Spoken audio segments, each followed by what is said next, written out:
기도하겠습니다. 하나님 아버지, 우리를 주의 존전으로 인도해 주시고 하나님의 그 거룩한 생명을 부여받을 수 있도록 은혜를 더해 주신 것을 감사드립니다. 하나님께서 우리 모든 사람들의 마음을 주님의 보좌 앞으로 인도하여 주시고 우리의 심령의 초점을 하나님께로만 맞출 수 있는 이 거룩한 시간이 될 수 있도록 역사하여 주시옵소서. 주의 말씀을 분별할 수 있는 능력과 은혜와 성령의 충만함을 허락하여 주시옵소서. 감사드리며 예수님의 이름으로 기도하옵나이다. 아멘. 자, 우리 계속해서 창세기를 살펴보고 있습니다. 이제 오늘 살펴볼 말씀은 6일째 창조를 이제 살펴보게 될 것입니다. 우리가 첫째 날을 보고 바로 6일째로 넘어가는 이유는 뭐냐면 이제 앞에 있는 내용들을 종합하는 지점이 바로 6일째 창조이기 때문입니다. 우리가 간략하게 우리가 성경을 보면서 앞에 5일 동안 어떤 것들이 있었는지를 한번 살펴보기 원합니다.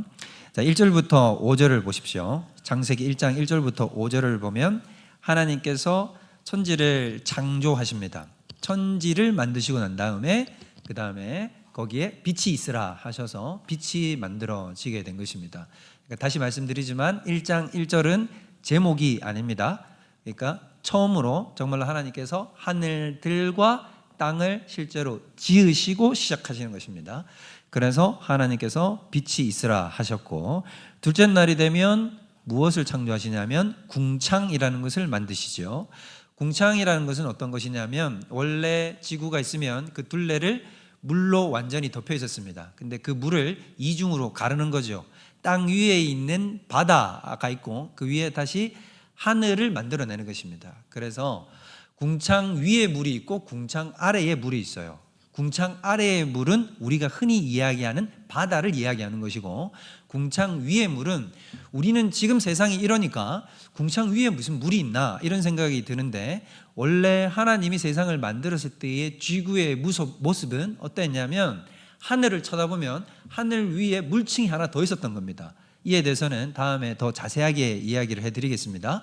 근데 그 위에 있는 물층은 목사님 지금 어디로 갔습니까? 라고 얘기를 하면 그건 노아의 홍수 때 다 파괴되어서 없어져 버리게 된 것이죠. 그리고 나서 우리가 이제 셋째 날로 넘어가게 됩니다. 9절부터 13절이 셋째 날이죠. 이 셋째 날에는 무엇을 만드십니까? 땅을 만드시고 바다를 만드시고 식물을 거기에 채우시게 되는 것입니다. 그러니까 엄밀하게 이야기하면 바다는 창조된 게 아니라 땅이 밑에서 올라와서 땅이 무트로 드러나게 됐고 자연스럽게 바다의 경계가 정해지게 됐습니다. 그리고 그 땅 위에 하나님이 식물을 싹 채워 넣으신 것이죠. 그리고 나서 14절부터 봅시다. 거기 보면 19절까지가 넷째 날인데, 넷째 날에 들어가서 하나님께서 해와 달과 별을 만드시죠. 그래서 저녁이 되고 아침이 되는 이런 모든 시간의 과정들을 하나님께서 해와 달과 별을 통해서 주관을 하시게 만드시는 것입니다. 그리고 나서 20절부터 23절 다섯째 날이 됩니다. 아까 우리 바다와 하늘이 구성이 되어 있었죠. 그래서 바다이라는 공간 속에다가 하나님께서 생물을 채워 넣으십니다. 그들이 바로 물고기가 되고, 그리고 궁창이라고 하는 하늘에다가 또 생명체를 채워 넣으십니다. 그게 바로 새들이 되게 되는 겁니다. 그럼 이제 다섯째 날이 되게 되면 아까 땅이라는 것을, 묻이라는 것을 드러내셨는데 거기에는 지금 아무런 생명체가 없죠. 식물밖에 없는 상태인 거예요. 거기에 하나님께서 동물들을 이제 채워 넣으시는 것이 여섯째 날이 됩니다. 그게 방금 우리가 읽었던 24절, 25절이 되는 겁니다.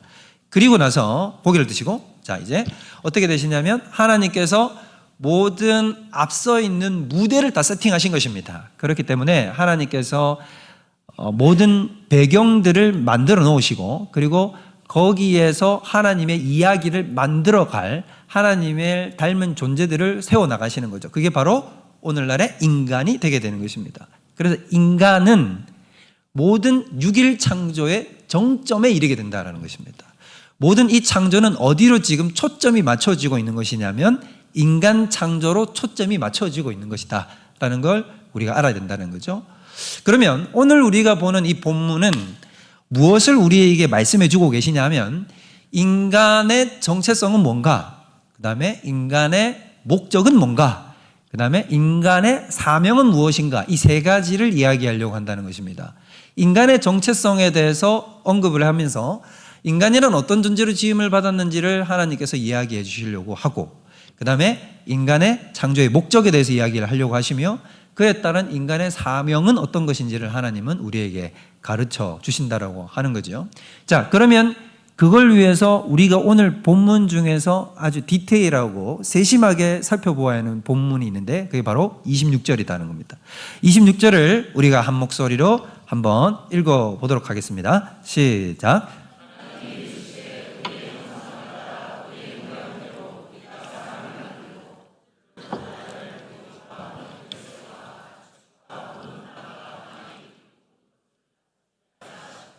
자, 여기 보면 하나님이 말씀하십니다. 동그라미 치세요. 우리의 형상을 따라 우리의 모양대로 우리가 사람을 만들고 라고 얘기를 합니다. 성경에서 반복되는 것은 중요하기 때문에 항상 반복합니다. 그러면 여기서 이 반복을 보통 2번 반복하는데 3번을 반복했단 말이에요. 우리가라고 반복을 했어요. 그렇다는 얘기는 굉장히 중요하다는 얘기인 겁니다. 그럼 여기서 말하는 우리는 이렇게 하나님이 이렇게 얘기하지 않으셨다는 거죠. 하나님이 나의 형상을 따라 내가 사람을 창조하겠다 이렇게 얘기하지 않으시고, 하나님이 어떻게 하셨습니까? 우리라는 말을 쓰셨단 말이에요. 본인을 지칭하시는 말로 우리라는 복수형을 쓰셨다라고 하는 것입니다. 그럼 여기서 왜 우리라는 말을 썼느냐? 이 우리라는 말은 우리가 익히 알다시피 하나님께서는 삼위일체 하나님이시기 때문에 그 삼위일체 하나님을 스스로 증거하는 표현으로 우리라는 표현을 쓰셨어요. 그래서 여기 보면 의도적으로 이런 말이 배치되어 있다는 걸 알 수가 있어요. 27절을 다시 보십시오. 27절을 보면 하나님이 누구 형상? 우리 형상이라고 여긴 또 말을 안 하죠. 여기는 뭐라고 얘기를 합니까? 자기 형상이라고 얘기를 하지 않습니까? 본인을 1인칭으로 지금 지칭을 하고 계시단 말이에요. 그렇다는 얘기는 일부러 앞쪽에 우리라는 말과 자기라는 말을 대조시켜서 보여주심으로 하나님의 존재적 속성을 지금 보여주시고자 하는 것이다. 즉 이 계시는 처음부터 삼일체를 확 드러낸다고 할 수는 없지만 계시는 점진적이거든요. 뒤로 가면 갈수록 이런 계시들이 쌓여서 우리에게 확연하게 드러나는 것이 바로 삼위일체 하나님의 심을 우리가 드러나고 그것을 알게 된다는 것입니다. 요건 여기까지 정도로 하고, 여기보다 더 중요한 말이 있어요. 오늘 핵심은 뭐냐면 우리의 무엇을 따라서? 형상을 따라서, 형상이 동그라미 쳐주시고 우리의 모양대로라고 이렇게 얘기를 합니다. 형상과 모양이라는 2 단어가 등장을 해요. 근데 이 형상과 모양이라고 하는 이 2 단어는 결론적으로 이야기를 하자면 다른 개념을 이야기하는 게 아닙니다. 자, 단어가 다르기 때문에 개념도 다른 것 아닌가라는 생각을 하기가 굉장히 쉬운데 그런 것이 아니라 형상과 모양은 같은 것을 이야기하는 거예요. 성경에는 이런 표현이 자주 등장을 해요. 그래서 우리가 시편에 보면 이런 말씀 나오죠. 여호와는 나의 구원이시요 나의 반석이시요 나의 산성이시요 나의 피할 바위가 되십니다 라고 이렇게 얘기하지 않습니까? 그렇다는 얘기는 바위, 산성, 구원, 반석 이런 얘기들은 다 어떤 한 대상을 지칭하고 있는 말이죠. 그 한 대상이 누구이십니까? 하나님이시잖아요.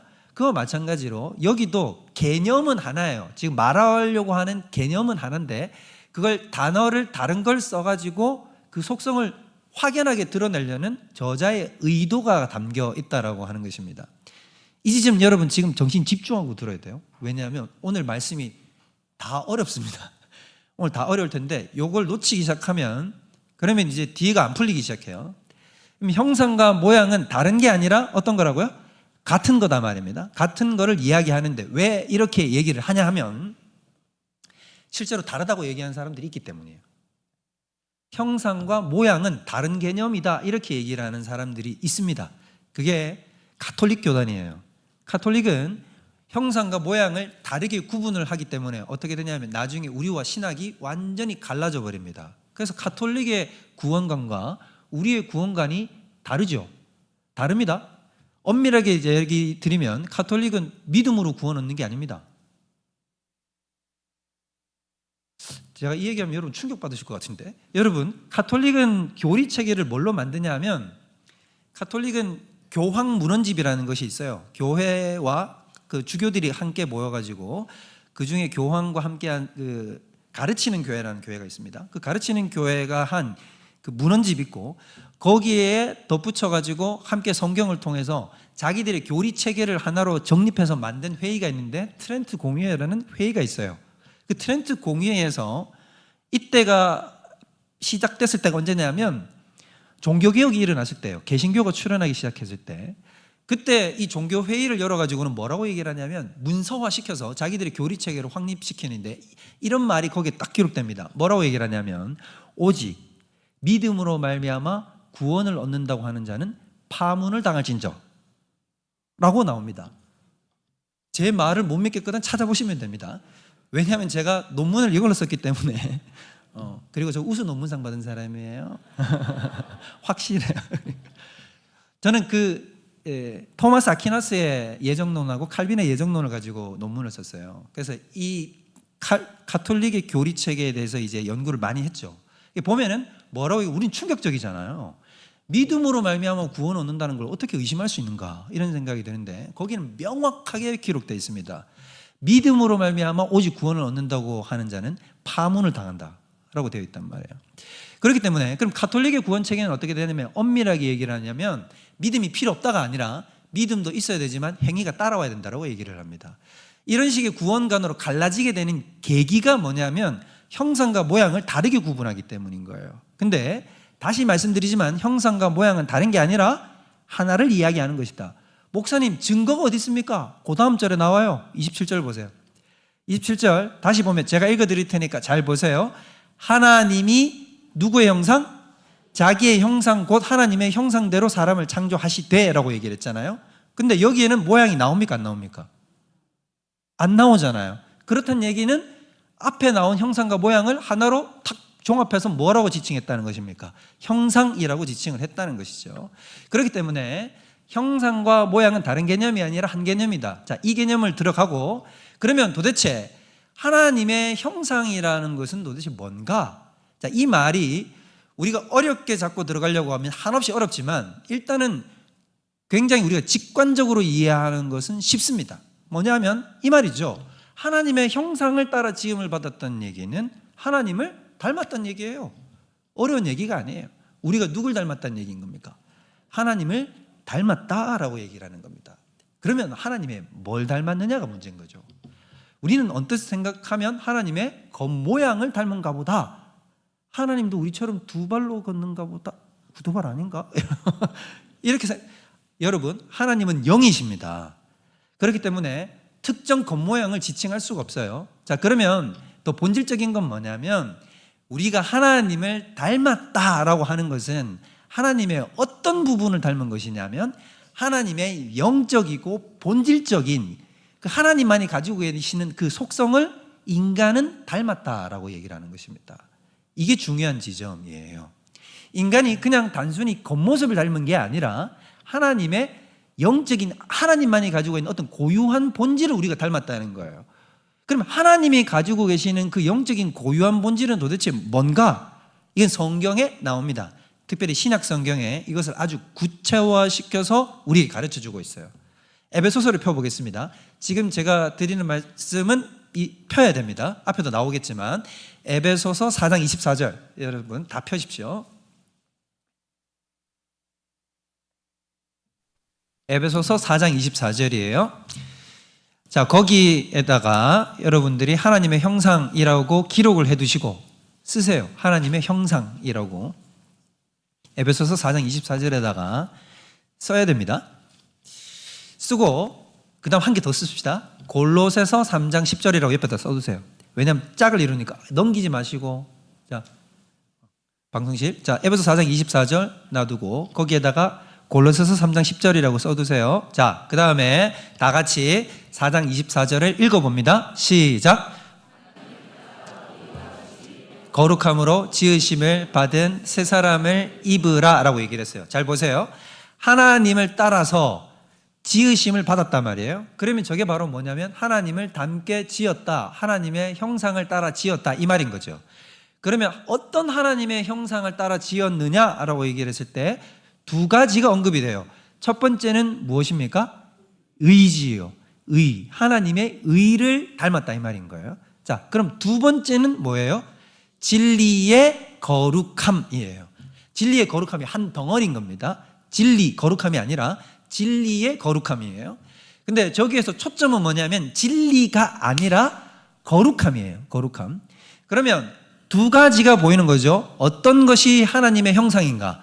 하나님이 가지고 계신 고유한 특성 중에 우리는 어떤 것을 닮았는가라고 얘기했을 때 첫 번째는 무엇이라고요? 의고, 두 번째는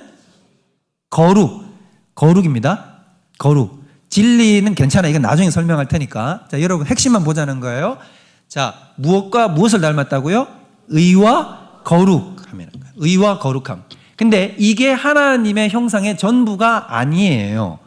그럼 우리가 받은 하나님의 형상을 또 다른 데서 보충하는 구절이 나오는데 그게 바로 어디냐면 골로새서 3장 10절인 거예요. 자, 에베소서 뒤에 빌립보서죠. 빌립보서 바로 뒤에 골로새서입니다. 골로새서 넘기세요. 3장 10절 찾으시고 3장 10절에는 그럼 뭐라고 기록해야 될 것 같습니까? 옆에다가 에베소서 4장 24절을 써놔야 되죠. 그래야 여러분이 짝을 이루는 거니까 나중에 어떤 구절을 봐도 여러분이 양쪽으로 다 왔다 갔다 할 수 있으니까 골로새서 3장 10절에는 에베소서 4장 24절이라고 써놓으시란 말입니다. 자, 그러면 나머지 하나의 짝이 어디 있느냐? 3장 10절에 나오는데 읽어보겠습니다. 다 같이 시작. 새 사람을 입었으니 이는 자기를 창조하신 이의 형상을 따라 지식에까지 새롭게 하심을 입은 자다. 자, 그러면 여기에 나머지 하나의 퍼즐이 맞춰지죠. 나머지 하나가 뭡니까? 지식이 된 거예요. 자, 그러면 세 가지가 나옵니다.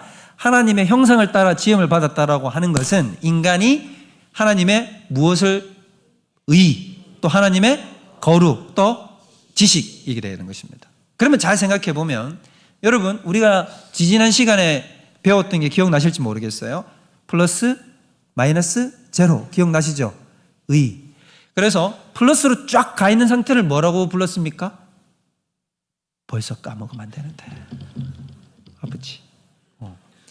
자, 플러스로 완전히 가 있는 상태를 거룩이라고 하고 제로로 가 있는 상태, 죄가 없는 상태를 정결이라고 얘기를 했고 마이너스로 가 있는 상태를 타락이라고 얘기를 했단 말이에요. 자, 그러면 거룩하다는 것은 이 거룩이라는 개념 자체는 오로지 누구만이 가질 수 있는 속성이냐면 당연히 하나님만 가지시는 속성이란 말이에요.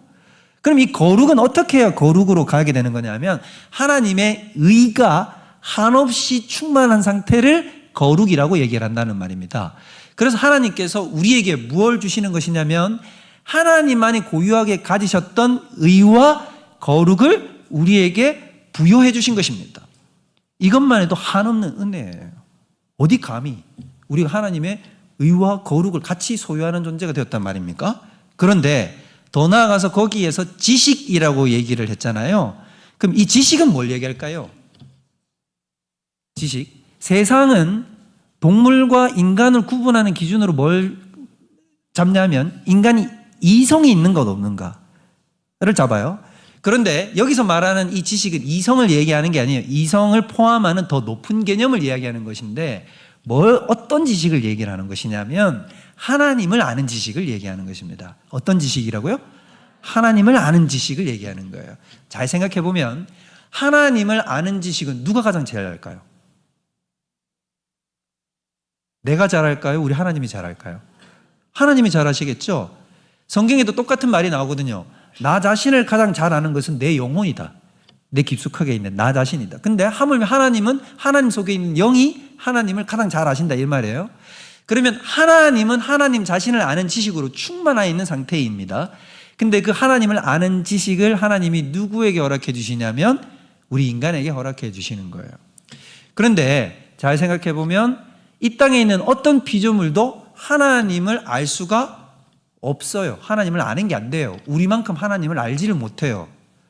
자, 우리가 뽀삐, 나비, 또 뭐 여러분 누가 있습니까? 여러분의 그 애완견들 있죠?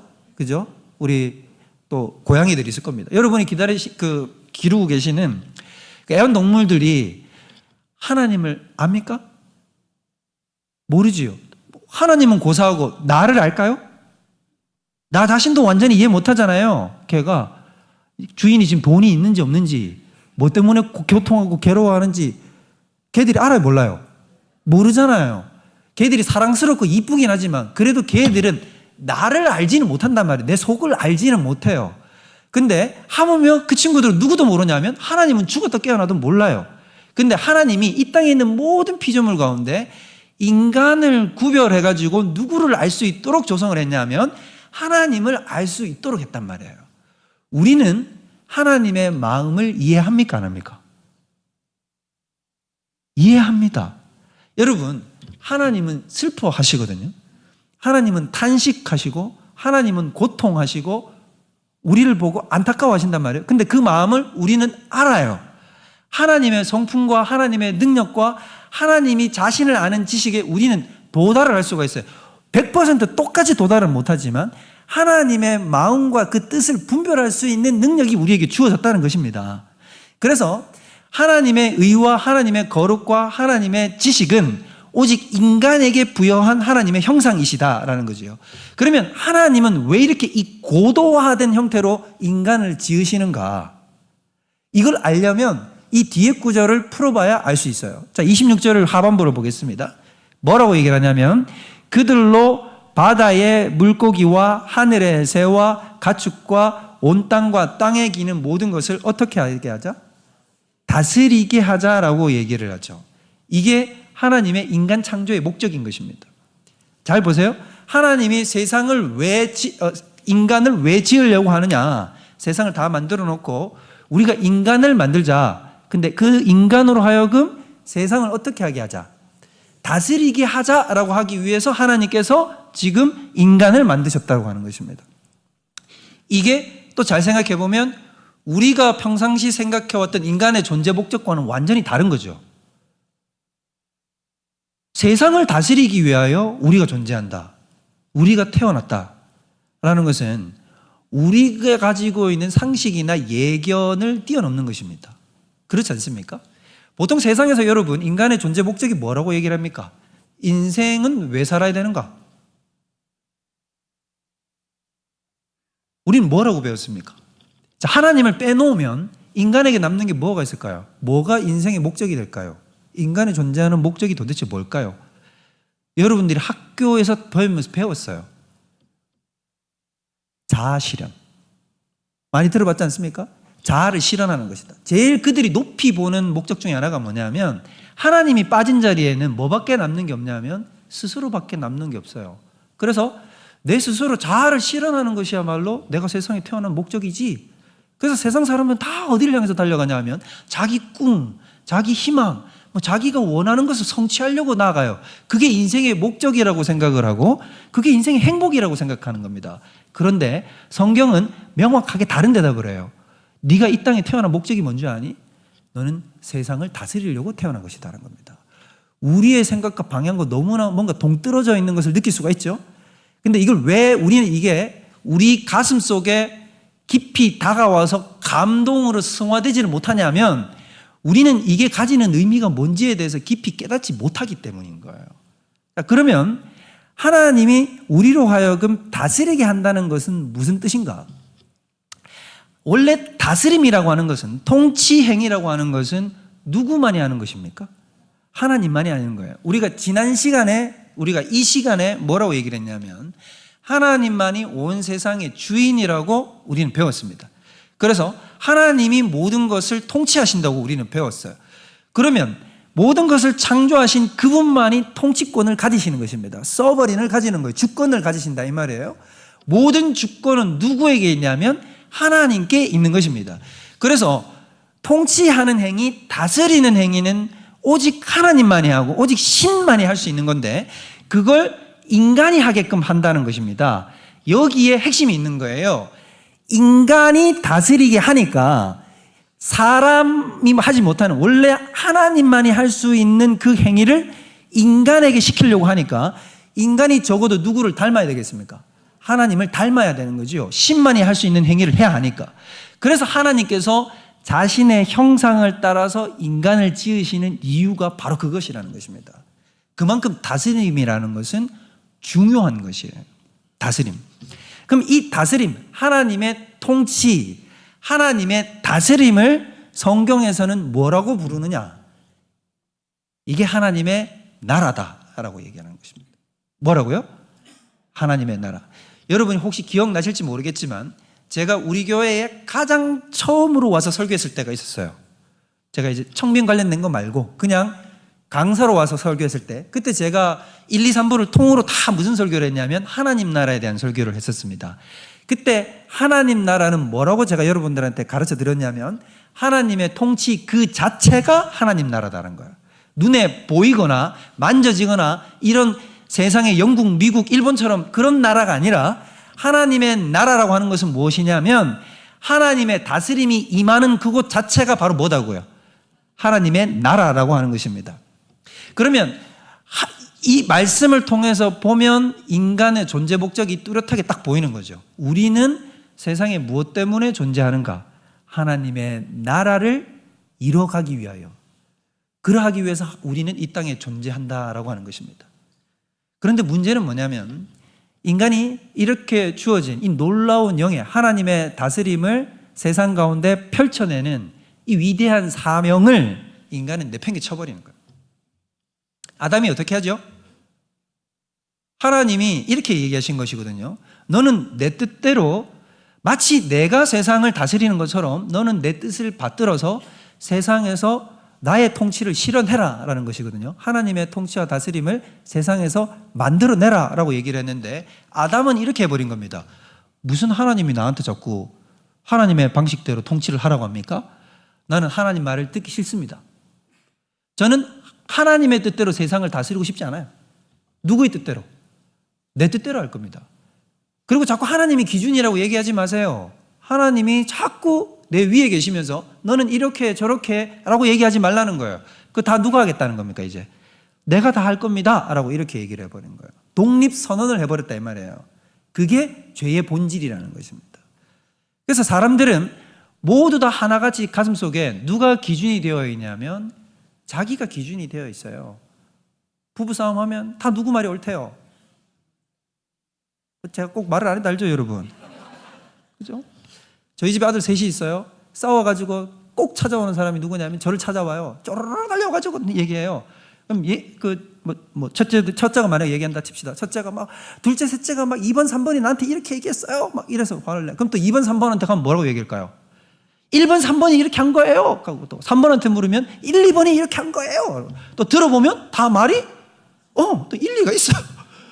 근데 그 다 누구 중심으로 생각하니까? 자기 중심으로 생각하니까 사람이 얼마나 원죄적 존재냐면 자기밖에 몰라요. 여러분 단체 사진 찍잖아요. 누구만 쳐다봅니까? 다 여러분 자기 얼굴만 보잖아요. 그래서 친구끼리 찍어. 근데 나만 눈을 감겨 있잖아요. 그러면 어떻게 합니까? 다시 찍어! 이러잖아요. 내가 기준이 되니까. 안 그래도 저 밖에 우리 세 가족하고 제가 찍은 사진이 있는데 저 혼자 눈 감고 있더라고요. 이렇게 하고. 또 그 사진을 저기다 왜 걸어놨는지 모르겠어요. 바꿔주세요. 양 목사님 바꿔주실 거죠? 저만 눈 감고 있더라고요. 그래갖고. 안 그래도 눈 작은데. 그래가지고 어떻게 되냐면 우리는 이제 인간이 그 하나님의 통치를 벗어나겠다 해버린 거예요. 근데 이제 하나님이 거기에 그치지 아니하고 이 거대한 서사가 여기서부터 펼쳐지는데 하나님이 누구를 이 땅에 보내주신 겁니까? 예수님을 보내주셨죠. 근데 잘 보면 예수님이 그냥 신으로 이 땅에 온 게 아니라 인간으로 오셨지 않습니까? 그럼 이게 왜 그런 거냐면 지금 모든 걸 망친 존재는 누구예요? 아담, 인간이잖아요. 하나님은 정확한 거예요. 인간이 망쳤으면 누가 책임을 져야 된다? 인간이 책임을 져야 돼요. 그렇기 때문에 하나님이 가서 내가 대신해 줄게 이게 아니에요. 그래서 예수님이 철저히 뭐가 되신 것입니까? 인간이 되신 거예요. 인간이 가지는 모든 핸디캡을 가지시고 이 땅에 오셔서 인간이 저질러 놓은 잘못을 인간이 책임지게 만든 거죠. 그래서 예수님이 인간이 되셔서 우리가 망하게 만들었던 세상을 어지럽혔던 이 모든 것을 다시 다 바로잡으시는 것입니다. 그래서 그 모든 것을 다 바로잡으시고 난 다음에 예수님이 궁극적으로 회복한 것이 바로 뭐냐 하면 하나님의 나라를 회복하신 것입니다. 왜? 원래 인간의 사명이 무엇이었으니까? 하나님의 나라를 확장시키고 만들어가는 것이었는데 그걸 첫 번째 아담은 실패를 했고 두 번째 아담으로 오신 예수님이 그걸 완성하시는 거예요. 그래서 예수님이 이 땅에 오셔서 공생의 사역의 첫 설교가 뭐였냐면 회개하라. 하나님 나라가 가까이 왔느니라. 나는 이 땅에 무엇을 완성하러 온 존재다? 하나님의 나라를 완성하러 온 존재다라고 얘기를 하는 것입니다. 할렐루야. 그러면 그 하나님 나라를 완성하기 위해서는 우리가 방금 보았던 이 창조의 기사처럼 하나가 회복돼야, 그 전에 회복돼야 하나님 나라가 회복되는 거예요. 자, 인간이 하나님 나라를 만들어가는 존재가 되려고 하니까 하나님이 사람을 뭘 따라서 지었습니까? 하나님의 형상을 따라서 지었잖아요. 그러니까 예수님도 마찬가지인 거예요. 하나님 나라를 회복하려고 하니까 인간의 본질인 뭐를 회복시켜 줘야 됩니까? 하나님의 형상을 그 안에서 회복시켜 줘야 되는 거예요. 우리는 죄가 들어와서 의도 잃어버렸고 거룩도 잃어버렸고 하나님의 지식도 잃어버려서 하나님을 알고 싶지도 않고 하나님을 알려고 들지도 않고 하나님을 알 수도 없는 존재가 되어버렸단 말이에요. 지금 당장 여러분 밖에 있는 사람들한테 전도해보란 말입니다. 전도해보면 그 사람들은 하나님을 알고 싶다고 느낄까요? 세상 사람들은 하나님 알고 싶다고 느끼지 않아요. 여러분은 예배드림이 기쁨이십니까? 이렇게 목소리가 작아가지고. 우리는요, 예배를 안 드리는 게 괴로움이고 예배를 드리는 게 기쁨과 행복이거든요. 하나님을 알아가는 게 기쁘고 즐겁고 행복해요. 그런데 그거 아십니까? 믿지 않는 사람이 여기서 예배 드리면 그거보다 더한 지옥과 고통이 없어요. 빨리 제발 나가가지고 밥이나 먹고 막 그만했으면 좋겠다. 막 설교는 왜 목사는 저렇게 길게 하노 이러면서. 이거예요. 그러니까 우리에게 하나님의 형상이 회복되어야 의와 거룩과 지식이 회복되어야 하나님 나라를 향한 비전을 온전히 이룰 수 있는 존재로 갱신된다 이 말인 것입니다. 그래서 예수님은 우리 가운데 오셔서 무엇을 변화시키냐면 우리 안에 있는 하나님의 형상을 회복시키시는 것입니다. 고린도전서 1장 30절 앞에 띄워주세요. 자, 다 같이 읽겠습니다. 시작.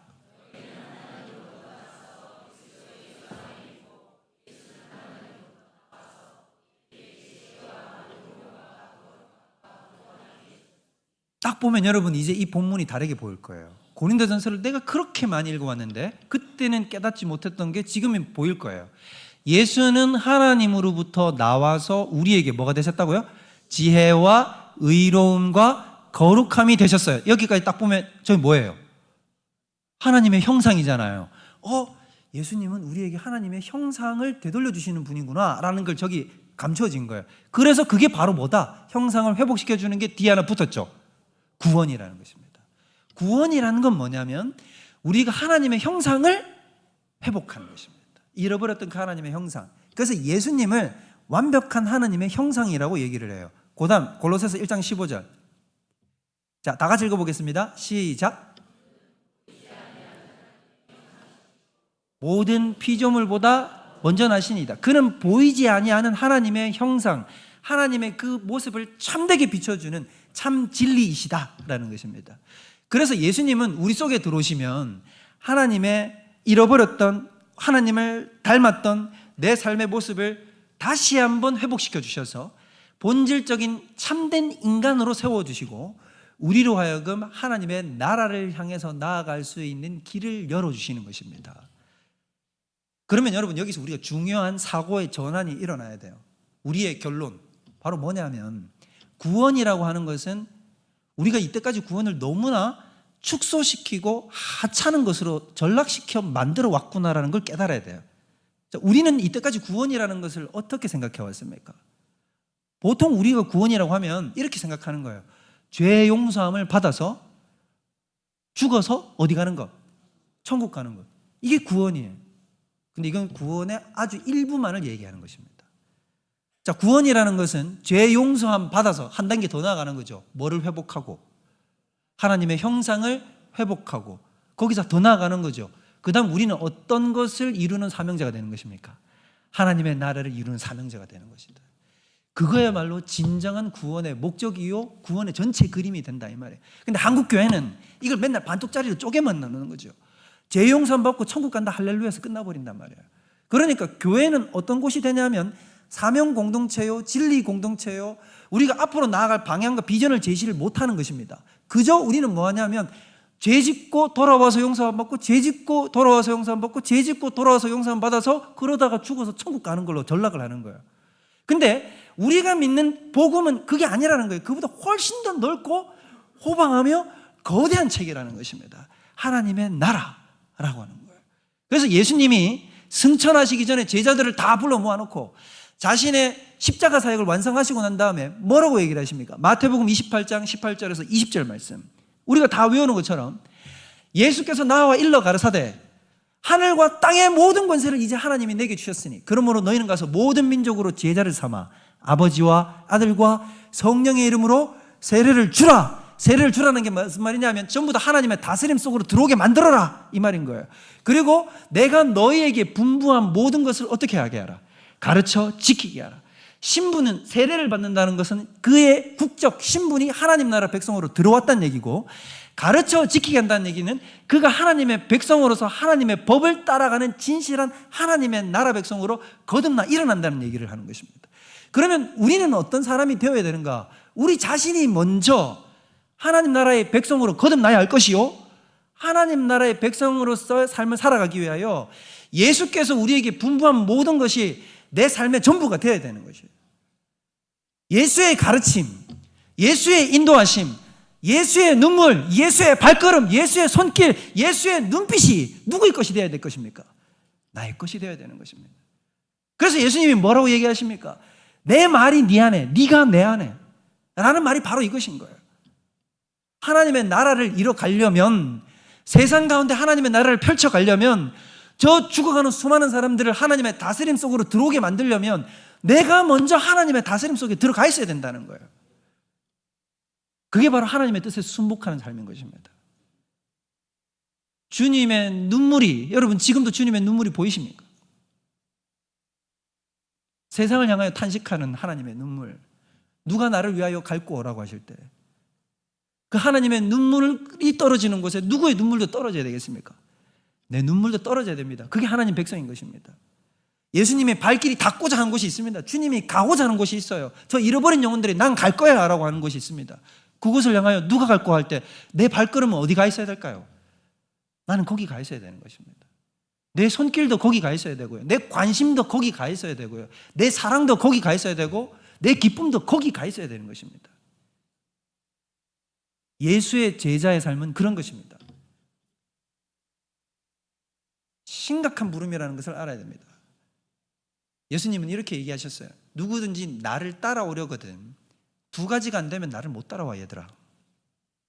먼저 자기를 부인해야 돼. 네 관심과 네 생각과 네가 하고 싶은 거 다 하면서 나 못 따라온다. 그 다음 자기의 십자가를 지고 나를 쫓아야 한다. 십자가라는 것은 무엇일까요? 죽음이라 상징합니다. 결국엔 네가 나를 쫓아서 하나님의 나라를 이뤄가려고 하면 내가 죽었다가 부활한 것처럼 너도 죽음의 권세를 넘어야만 그게 가능한 거라는 거예요. 아무나 따라갈 수 없는 길입니다. 그러나 그것이 참된 영광의 길임을 믿습니다. 그것만이 우리를 영광스럽게 하고, 그것만이 우리를 복되게 하고, 그것만이 우리를 구원하게 하는 것입니다. 여러분은 하나님을 닮은 하나님의 자녀들입니다. 그 위대한 영광을, 이 위대한 기회를 여러분 쟁취하실 것이죠. 우리 대형교회는 모두 다 저 천국에 이르러서 칭찬받는 주님의 종이 될 줄로 믿습니다. 착하고 충성된 종이라고, 내가 너와 함께 했었다고, 네가 너 자신을 부인하고 십자가를 지는 삶을 내가 함께 해서 난 너무나 기뻤다고, 그렇게 칭찬 들으시는 저와 여러분들 되시기를 주님의 이름으로 축원드립니다. 우리 시간에 다 같이 자리에서 일어나시고 우리 오늘 주신 말씀을 따라서 이 찬양으로 우리 주님 앞에 나갔으면 좋겠습니다. 우리 아버지 당신의 마음에라는 찬양인데요, 가사가 이렇습니다. 하나님 아버지 당신의 마음이 있는 곳에 나의 마음도 있기를 원하고, 하나님 아버지 당신의 눈물이 고인 곳에 나의 눈물도 고이기를 원하고, 당신이 바라보는 영혼에게 나의 눈길도 향하기를 원합니다. 그래서 하나님의 마음을 내 온몸이 다하여서 주의 뜻에 일치되는 삶이 되게 하여 주옵소서. 우리가 이 찬양의 고백을 나의 고백으로, 또 우리 모두의 고백으로 우리 하나님 앞에 올려드리도록 하겠습니다. 아버지 당신의 마음, 아버지 당신의 마음 나의 마음이 있기를 원합니다.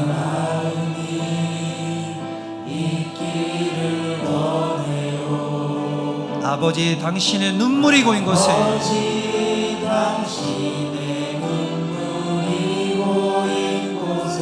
나의 눈물도 고이길 원합니다.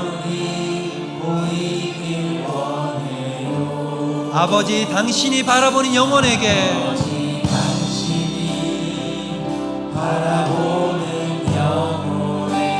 나의 두 눈이 향하길 원합니다.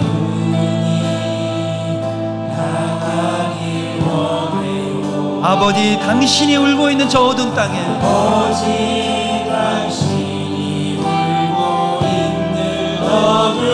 나의 두 발이 향하게 하여 주옵소서. 나의 마음이 아버지의 마음 알아. 내 모든 뜻 아버지의 뜻이 될 수 있기를. 나의 온몸이 아버지의 마음 알아. 내 모든 삶 당신의 삶 되기를. 우리 처음부터 찬양합니다. 아버지 당신의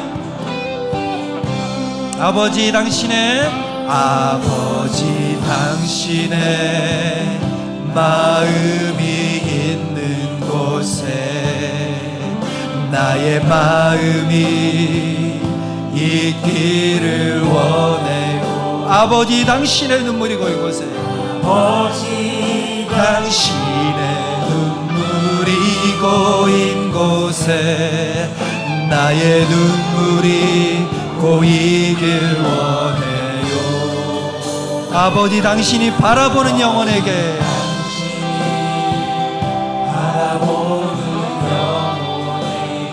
나의 두 눈도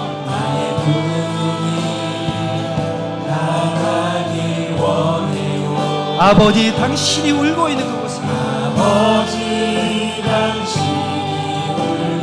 있는 어두운 땅에 나의 두 발이 향하길 원해요. 우리 두 손 들고 찬양합니다. 나의 마음이 아버지의 마음 알아. 내 모든 뜻 아버지의 뜻이 될 수 있기를. 나의 온몸이 아버지의 마음 알아. 내 모든 삶 당신의 삶 되기를. 나의 마음이 아버지의 마음 알아. 나의 마음이 아버지의 마음 알아. 내 모든 뜻 아버지의 뜻이 될 수 있기를. 나의 온몸이 아버지의 마음 알아. 내 모든 삶 당신의 삶 되기를. 하나님 아버지, 주님께서 태초에 천지를 창조하시고 우리를 지으시면서 가지셨던 그 원대한 계획을 우리가 오늘 눈을 들어 보게 됩니다. 하나님, 내 자신을 향했던 나의 헛된 소망과 육신의 정욕과 이생의 자랑과 안목의 정욕을 향해서 나아갔던 우리의 모든 죄악을 이 시간 용서하여 주시옵소서. 그리스도의 보혈로 새롭게 하여 주시옵소서. 잃어버렸던 하나님의 영상을 회복해 하여 주시옵소서. 주님을 따라 살지 못했고 주님의 의로우심이 무엇인지, 하나님의 그 거룩하심이 무엇인지, 하나님은 어떤 분인지 알기를 포기하고 살았던, 세상에 사로잡혀 살았던 우리의 모든 삶의 모습들을 회복시켜 주시고 십자가에 못 박게 하여 주시고 그리스도의 보혈로 다시 살아 부활의 영광을 누리는 저희들이 될 수 있도록 역사하여 주시옵소서. 어두운 옛 과거는 지나가게 하여 주옵시고 옛것은 지나갔으니 보라 새 것이 되었다라는 사실이 오늘 그 말씀이 오늘 이 시간 우리에게 선포되게 하여 주시옵소서. 그로 말미암아 하나님이 주신 그 권세를 가지고 땅 끝까지 나아가 주의 복음을 전하며 세상을 주님께로 돌이키고 주님의 권세로 세상을 다스리는 진정한 하나님 나라의 확장을 가져오는 주의 백성이 될 수 있도록 인도하여 주시옵소서. 우리가 그렇게 살아가면 볼지어다 내가 너와 세상 끝날까지 영원토록 함께 하리라. 그 약속의 말씀이 우리 가운데 성취될 것을 믿사오며 이 모든 것 우리 주 예수 그리스도의 이름으로 기도하옵나이다. 이제는 우리 구주 예수 그리스도의 은혜와 하나님 아버지의 그 무한하신 사랑과 성령님의 위로 교통 충만 인도 보호하시는 역사가 우리 모든 하나님의 백성들 머리 위에 이제로부터 영원토록 함께 있을지어다. 아멘.